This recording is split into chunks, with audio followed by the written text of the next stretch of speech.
Dans l'édition de la Tribune du dimanche du 5 mai 2024, le directeur des antennes et des programmes de France Télévisions a fait une grande annonce concernant le magazine de la santé. La suite après la publicité pour une surprise.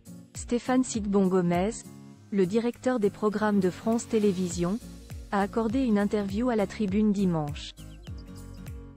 Et il a annoncé une grande nouvelle concernant le magazine de la santé, France 5. La nouvelle a fait l'effet d'une bombe fin 2023. Il avait été révélé que le magazine de la santé n'allait pas faire son retour la saison prochaine.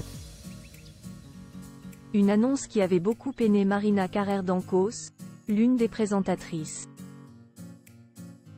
Sur les ondes des Europe 1, en janvier dernier, elle s'était dite très touchée par tous ces professionnels et notamment tous ces médecins reçus depuis 25 ans, qui se sont investis et qui croient à l'importance d'une émission de santé sur le service public.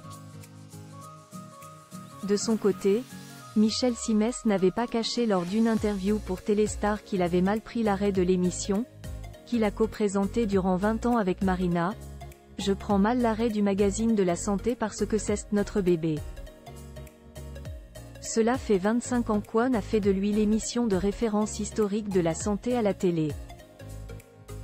Ils ne sont pas les seuls puisque la semaine passée, 9 associations de journalistes scientifiques ont publié une tribune dans Libération afin de dénoncer la suppression du magazine de la santé et Vert de rage. Ils ont notamment évoqué une politique d'effacement des sciences.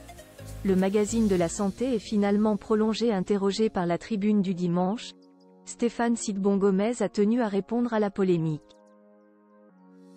France 5 est la seule chaîne à avoir une case hebdomadaire consacrée à l'environnement tous les lundis soirs et une case scientifique tous les jeudis.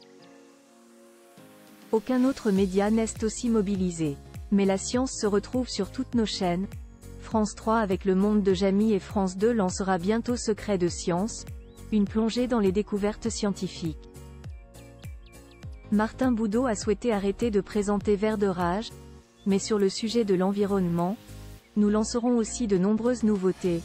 Les Sentinelles du climat, avec Chloé Nabédian, ou Résiste, avec Perrine Cromary, a-t-il confié dans un premier temps. Toutefois, il a entendu les inquiétudes des professionnels et du public. Ainsi, une grande décision a été prise. J'ai bien vu que la suppression du magazine de la santé avait suscité le accent aigu moi. Je comprends l'attachement à cette émission historique de France 5 et nous avons donc finalement décidé de la prolonger. Toutefois, ceux qui espéraient revoir Marina Carrère d'Ancos à la tête du programme certains jours vont être déçus. Le groupe souhaite proposer une nouvelle formule. Jimmy Mohamed sera le seul à assurer la présentation, tous les jours.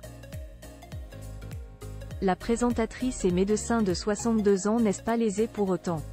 Mais Marina Carrère d'Ancos conserve la présentation des enquêtes de santé en première partie de soirée et nous travaillons avec elle sur des documentaires de société, à l'image du film sur la fin de vie qu'elle a réalisé il y a quelques mois et qui a eu un grand impact, a conclu Stéphane Sidbon-Gomez. Pour l'heure, Marina Carrère d'Ancos n'a pas encore réagi.